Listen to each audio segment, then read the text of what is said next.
Imagine walking into an airport with nothing but excitement for the trip ahead, only to have your identity ripped, literally, out of your hands by the very person responsible for your safety in the skies.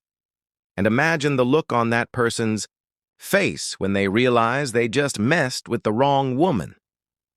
This isn't just a story about a flight. It's about respect, justice, and the moment arrogance crashed headfirst into the truth. Before we begin, if you believe people should be treated with dignity no matter their skin color, hit that subscribe button and join our community, because stories like this deserve to be told loud and clear. It was a crisp October morning in Atlanta's Hartsfield-Jackson International Airport, and 29-year-old Amara Johnson, dressed in a fitted black blazer, tailored slacks, and low-heeled boots, strolled through the terminal with her black leather carry-on and a manila folder tucked under her arm. To the casual eye, she looked like any other professional heading for a business trip. But inside that folder were documents so sensitive that if the public ever saw them, certain powerful people would not sleep for months.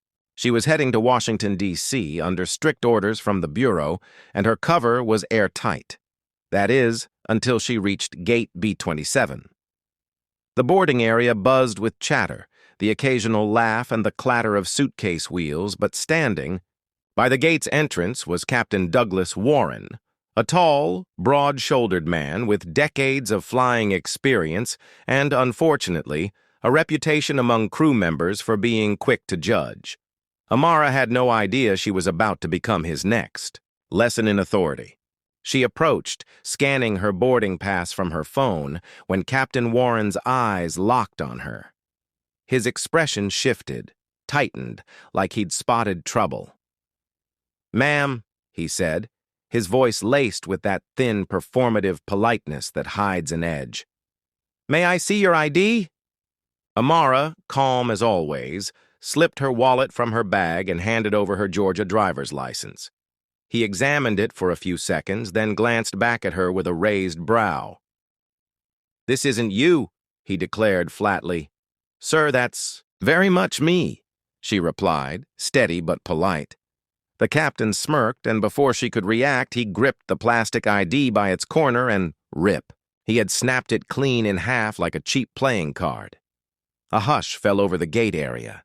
Gasps, murmurs, and the distinct click of someone's phone camera filled the air. Amara's jaw tightened. "That was a government-issued ID," she said slowly, her tone now firm. "You can't just destroy it." Warren crossed his arms. "Better safe than sorry. You're not getting on my plane without a valid ID, and I'm not risking 180 souls on a fake passenger." Passengers whispered, some staring in disbelief. A security agent approached, glancing between the two. Warren waved him off, saying, "She's not boarding. Let TSA sort her out." At that moment, Amara made a choice. She wouldn't let this humiliation fester in whispers. She set down her carry-on, straightened to her full height, and spoke loud enough for the nearest rows of seats to hear. "Captain, you've made a very big mistake." The reveal, the security agent hesitated. "Ma'am, if you have another form of ID—" But Amara was already reaching into the inside pocket of her blazer.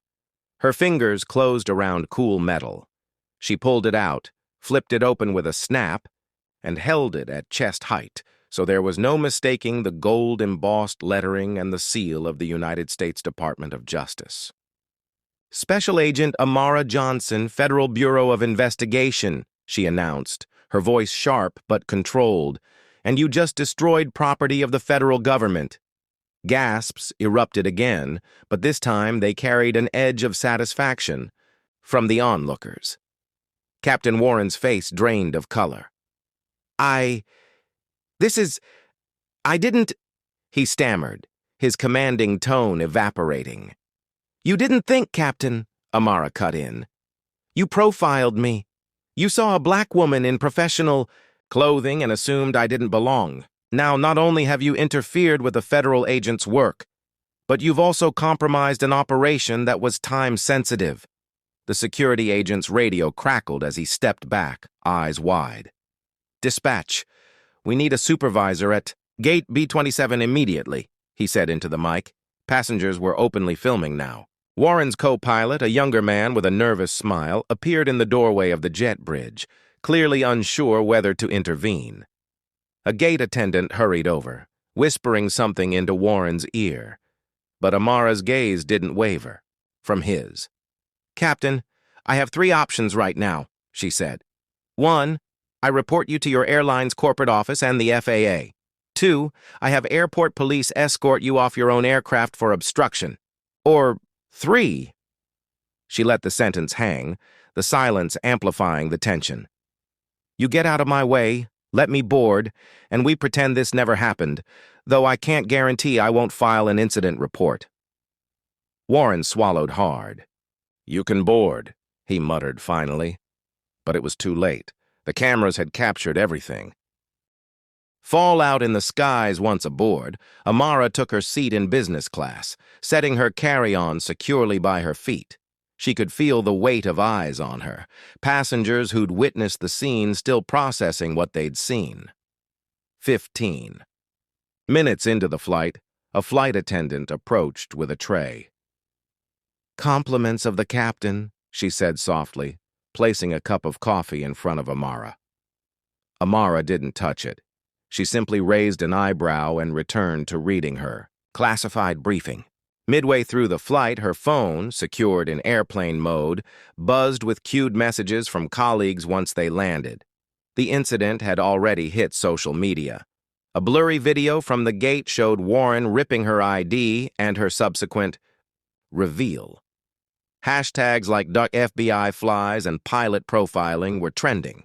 At Dulles, she was met not just by her FBI contact, but also by 2 airport security supervisors. They'd been instructed to take her statement formally. Warren, meanwhile, was escorted into a separate office by airline management.